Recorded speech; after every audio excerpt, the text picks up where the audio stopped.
Hello tout le monde, je suis ravie de vous retrouver aujourd'hui dans cette nouvelle vidéo pour vous parler de mes 5 derniers livres lus. Alors je vais très brièvement vous les présenter avant de revenir plus dans le détail. Donc le premier livre ce sera le dernier tome de la trilogie des Sœurs Carmine. Je vous donnerai ensuite mon avis sur le premier tome de la trilogie Fire Sermon. Je vous dirai aussi ce que j'ai pensé de Vengeful. Je vous parlerai ensuite du tome 2 de la trilogie de Scott Sigler Generation. Et pour finir, ce sera mon avis sur un très court roman jeunesse, Orage, Petit Seigneur des Ténèbres. Le premier livre dont je vous parle, c'est le tome 3 de la trilogie Les Sœurs Carmine de Ariel Holzel, sorti dans la collection Naos des éditions Nemos. Je suis très heureuse d'avoir lu ce dernier tome, tout simplement parce qu'au mois de janvier de cette année, je m'étais lancée à un petit challenge qui était de terminer un certain nombre de séries trilogies dont les derniers tomes traînaient depuis plus ou moins longtemps d'ailleurs dans ma pile à lire, et ce livre c'était le tout dernier livre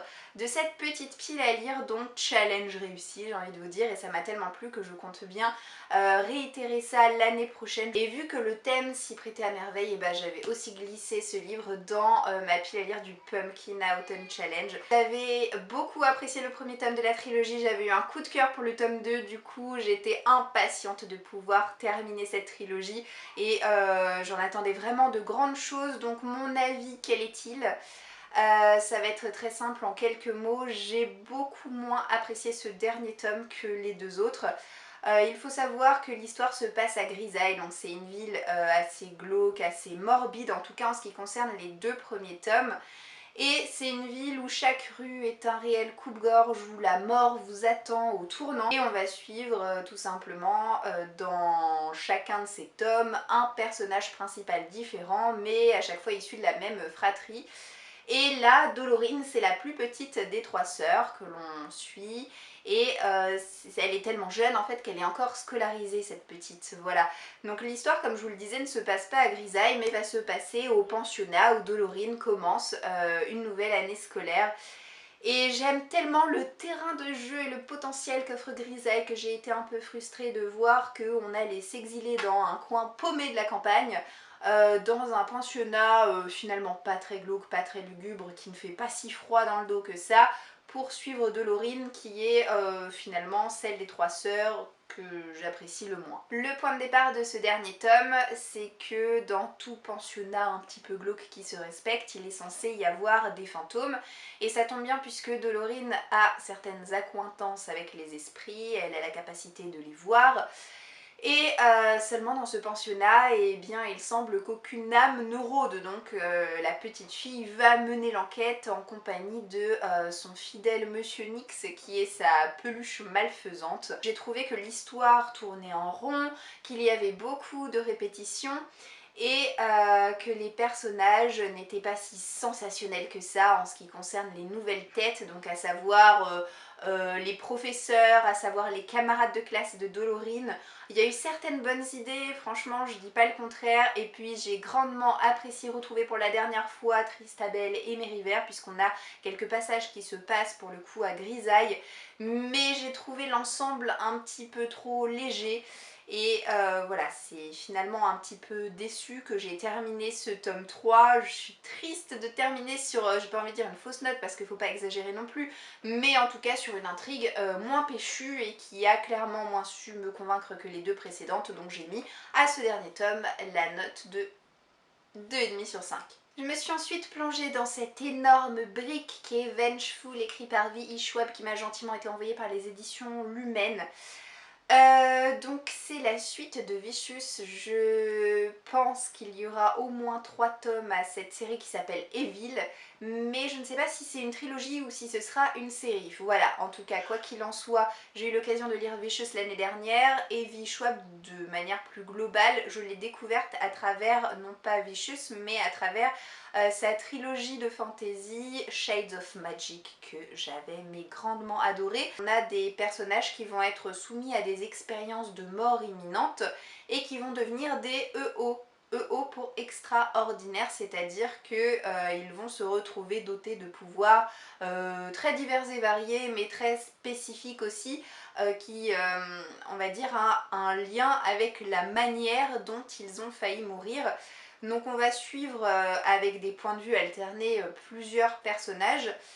Et donc ce tome 2 c'est vraiment la suite directe hein, du premier tome. Ce que je peux vous dire et ce que je retiens surtout de ce tome 2 c'est qu'il est vraiment à l'image du premier tome en ce qui concerne la narration. J'ai vraiment beaucoup de mal à accrocher parce que si vous voulez la narration n'est pas du tout chronologique. On ne cesse de faire des bonds dans le temps.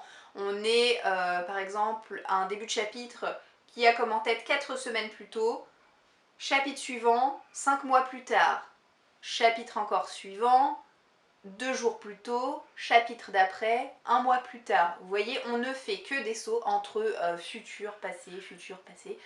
Et moi, ça me perd. Je trouve que le récit est extrêmement haché, du coup, de par sa construction narrative. Et voilà, mon esprit a du mal à se concentrer à chaque fois au niveau de la trame spatio-temporelle. Et à chaque fois, je dois me dire, alors attends, est-ce que ça s'est passé avant ça ou pas? C'est franchement le seul point négatif que je trouve à cette série, même si c'est un point négatif qui vraiment me tape un petit peu sur le système, hein, puisque ça ne fait que casser mon rythme de lecture, soyons clairs. Mais au-delà de ça, on a des personnages qui sont toujours aussi charismatiques, que ce soit les principales têtes d'affiche ou les personnages secondaires. Ils ont tous un je ne sais quoi d'extrêmement magnétique et qui les rendent franchement passionnants à suivre. Et je parle également pour les nouveaux personnages hein, qui font leur apparition dans ce tome 2 et qui valent franchement le détour. On a une intrigue qui ne fait que s'étoffer, qui ne fait que s'enrichir, qui devient de plus en plus complexe mais aussi intéressante à suivre, bien que voilà, elle devienne de plus en plus sombre et qu'on se demande un petit peu comment tout ça va réussir à se terminer finalement ou à trouver une solution. Et j'ai bien peur que ce soit un récit qui finisse pas franchement bien, je sais pas pourquoi j'ai cette impression. Que l'auteur ne va pas épargner ses personnages principaux dans le prochain tome. J'ai mis à ce livre la note de 3 sur 5, en dépit du fait que je n'aime pas sa construction, je continuerai à la suivre parce que voilà, je suis très curieuse de découvrir la progression de cette histoire et puis surtout de retrouver ces personnages que j'aime beaucoup. Je me suis ensuite plongée dans Fire Sermon, donc c'est un livre écrit par Francesca Egg et sorti il y a plusieurs années déjà aux éditions Hachette. Donc c'est le premier tome de ce qui est en réalité une trilogie. Il faut savoir que le tome 2 a été lui aussi publié aux éditions Hachette, mais en revanche le tome 3 n'a jamais été traduit, il ne le sera probablement jamais parce que le succès n'a pas forcément été au rendez-vous. Donc c'est sûr que lorsqu'on s'achète un livre comme ça il y a plusieurs années et qu'on apprend que finalement la suite ne sera jamais publiée, ça a un côté très frustrant.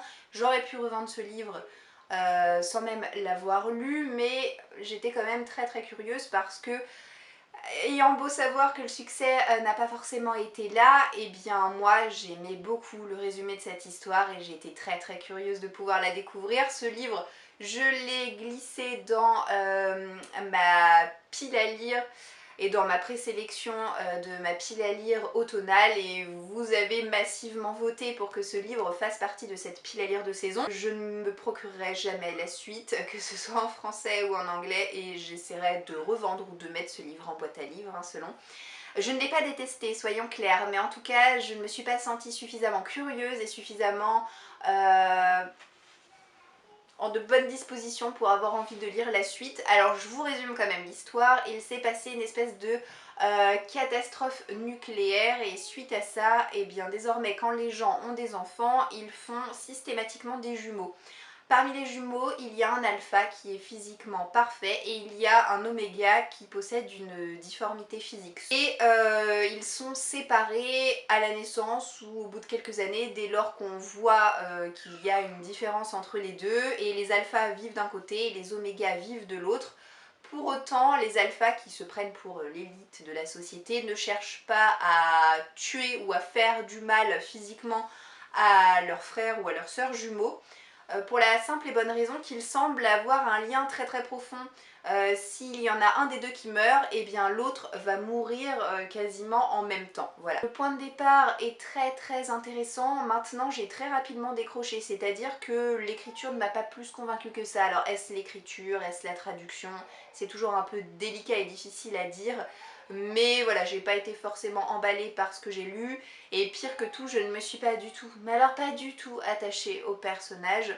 Je me suis sentie un petit peu impassible lorsqu'il leur arrivait des crasses. J'ai trouvé que là aussi on tournait en rond, et qu'il y avait beaucoup de blabla pour finalement pas dire grand chose, et que finalement arrivé à la fin du premier tome on se rend compte que l'histoire n'a pas tant avancé que ça, et on se demande même quel chemin est-ce qu'elle va pouvoir prendre par la suite, tellement c'est un petit peu confus, un petit peu brouillon sur les bords, voilà. J'ai été relativement déçue par cette lecture, vous l'aurez compris, je lui ai mis la note de 2 sur 5. Je suis redirigée vers ma pile à lire du Pumpkin Autumn Challenge et j'ai donc sorti de cette pile à lire Light de Scott Sigler, donc c'est le tome 2 de la trilogie Generations sortie aux éditions Lumen. Alors j'ai ce livre en ma possession depuis plusieurs années. Est-ce que j'ai le tome 3 d'ailleurs? Je crois que oui, c'était encore la bonne époque avec des guillemets où je m'achetais tous les tomes d'une trilogie, tous les tomes d'une série avant même de savoir si cette dernière pouvait me plaire. J'avais adoré le premier tome. Je tiens à dire que ce tome 2 est tout aussi intéressant, mais il n'est pas non plus à la hauteur du premier qui était quand même extraordinaire. En fait, Scott Sigler nous a pondu une histoire de science-fiction absolument incroyable où dans le premier tome on faisait la connaissance de EM, qui était une jeune fille qui s'est réveillée en sortant d'un sarcophage, voilà. Et quand elle est sortie de son sarcophage, elle s'est rendue compte qu'elle avait des habits très très courts, et elle s'est vite aperçue du problème, c'est-à-dire que quand elle s'est endormie, elle était encore une petite fille, et maintenant, eh bien, elle est une jeune femme, et entre ces deux états, eh ben, c'est le trou noir total. Et quand elle va sortir de son sarcophage, elle va se rendre compte qu'elle est enfermée dans une pièce où il y a plein d'autres sarcophages semblables au sien, disséminés un peu partout. Donc M va ouvrir tous les autres sarcophages, elle va libérer d'autres jeunes gens, garçons et filles qui se retrouvent dans le même état physique et mental qu'elle. Elle va quand même prendre la tête de ce petit groupe et essayer de sortir de la prison dont ils semblent tous être prisonniers. Voilà. Je peux pas vous en dire plus parce que clairement je vous spoilerai plein de choses, mais le premier tome était hyper trépidant. Si je vous dis que le deuxième tome est un peu moins bon que le premier, c'est parce que je n'aime pas forcément la manière dont évolue l'héroïne au niveau de sa psychologie. Et il faut dire que dans le premier tome, le lieu dans lequel ils étaient enfermés était tellement incroyable que celui où ils se trouvent dans le tome 2 en comparaison est un petit peu plus banal. Alors je dis banal même si en réalité ils se retrouvent dans une espèce de jungle avec des temples en ruine, etc. Donc c'est un côté hyper dépaysant, hyper exotique. Mais c'est vrai qu'en comparaison avec le premier tome, c'est quand même très différent. Dans ce tome 2, les personnalités se révèlent, parfois se confirment. On a des personnages qu'on adore détester et d'autres qu'on adore tout court. Voilà, moi c'est vraiment une histoire que j'apprécie, qui me rend très curieuse à chaque fois de savoir dans quel sens elle va évoluer, de quelle manière est-ce qu'elle pourra se terminer dans le tome 3. J'ai beaucoup aimé le déroulé de l'intrigue. Ah oui, je vous l'ai pas dit, mais j'ai mis à ce livre la note de 4 sur 5. Et alors le dernier livre dont je vais vous parler aujourd'hui dans cette vidéo est aussi issu de ma pile à lire du Pumpkin Autumn Challenge. D'autant qu'on approchait à grands pas d'Halloween et j'avais envie d'une lecture qui fasse un petit peu penser à la saison, donc j'ai jeté mon dévolu sur ce très court livre jeunesse, Orage Petit Seigneur des Ténèbres. Donc c'est un récit écrit par Julien Hervieux et sorti aux éditions Poulpe Fiction. Donc c'est un récit illustré. Alors de quoi parle cette histoire? Eh bien c'est très simple, on va découvrir Orage qui est un petit garçon qui fait partie du clan des méchants, hein, puisqu'il y a le pays des méchants et le pays des gentils. Et le destin d'Orage, comme celui de chaque seigneur des ténèbres, est tout tracé, c'est-à-dire que lorsqu'il sera grand, il devra enlever une princesse au sommet d'une tour avec ou sans d'ailleurs dragon, en fonction de s'il en a un à ce moment-là. Il devra ensuite se battre contre un chevalier qui va venir pour délivrer la princesse. Il devra perdre pour laisser le chevalier récupérer la princesse, se marier avec elle et avoir plein de beaux enfants avec elle. Sauf que Orage ne l'entend pas du tout de cette oreille.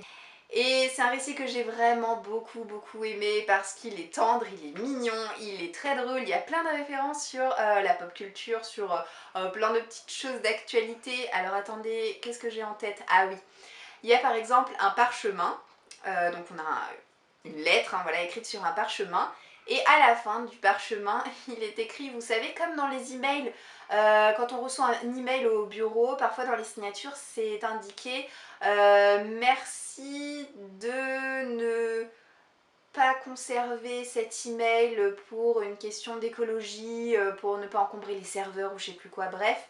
Et là, eh ben, c'est pareil, c'est transposé, mais pour le parchemin. C'est très très drôle. Il y a plein de petites choses comme ça. Voilà, c'est vraiment un récit humoristique. Et ce livre, je ne le conserverai pas à terme et je ne souhaitais pas le conserver dans ma bibliothèque à moi de grande fille, même s'il me tenait à cœur de le lire, mais je le mettrai dans la bibliothèque de petits garçons de Marius, hein, dans quelques années bien entendu, hein, pas tout de suite, même si les enfants n'ont pas la même lecture que les adultes, hein. Typiquement ce genre de référence dont je viens de vous parler, Marius ou n'importe quel petit garçon ne la comprendra pas parce que voilà, il n'aura pas le recul, le vécu aussi et l'expérience nécessaire pour comprendre certaines allusions, mais c'est pas grave, ils font une autre lecture beaucoup plus terre à terre, et c'est très bien aussi comme ça, ils passent un chouette moment de divertissement. En tout cas, je ne connaissais pas du tout La Plume de Julien Hervieux et je suis ravie de l'avoir découvert. En plus, ça m'a permis de lire mon premier livre des éditions Poulpe Fiction. Je ne connaissais pas auparavant, ou seulement de nom et de réputation, cette maison d'édition, mais je trouve que voilà, ça a été un formidable récit jeunesse et si jamais les autres sont de cet acabit, moi je demande à découvrir d'autres titres, voilà, parce que j'ai passé un très très bon moment de lecture. Je l'ai lu en une journée, mais ça fait plaisir aussi d'intercaler de courts livres comme ça pour se vider complètement la tête et se changer les idées entre deux pavés qui demandent un peu plus de concentration, on va dire. Je lui ai mis 4 sur 5. Et voilà, c'est donc avec ce livre que je termine cette vidéo. J'espère qu'elle vous aura plu. N'hésitez pas à me laisser un commentaire, tout simplement pour montrer que vous faites vivre la chaîne, ça me fait toujours très plaisir. Et du coup, en commentaire, n'hésitez pas aussi à me dire si vous avez lu certains des titres dont je vous ai parlé aujourd'hui, et puis surtout pour me dire ce que vous en avez pensé. Je vous souhaite de passer une très bonne journée et je vous dis à bientôt dans une prochaine vidéo. Ciao ciao!